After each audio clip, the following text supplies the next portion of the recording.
Vile tumeambiwa hapa ni wale ambao wametuhubiria leo, wenzetu wa Islam, wenzetu wa Kikristo, na wamesema ya kwamba hii iwe ni kama renewal. Kila mmoja wetu ambaye yako hapa akirudi kwake aende kufufua chama chetu cha Jubilee kule mashinani, na sisi ambao tuko hapa Nairobi tutawasaidia kwa lolote ambalo tutaweza. Na hata wale ambao wamepewa vyeo, mjue ya kwamba hiyo vyeo sio yenu peke yenu. Nimesikia wengine hapa wakati tunataja fulani wanasema lakini fulani kama mama kama Shebesh, huyo ni soldier.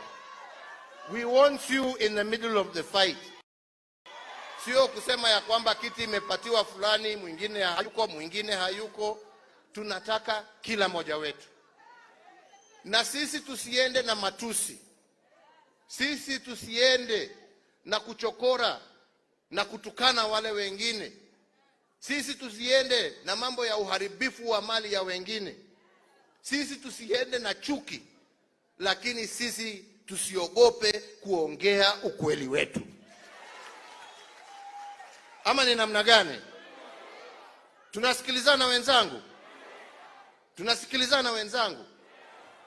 Na vile nimesema, heshima sio utumwa.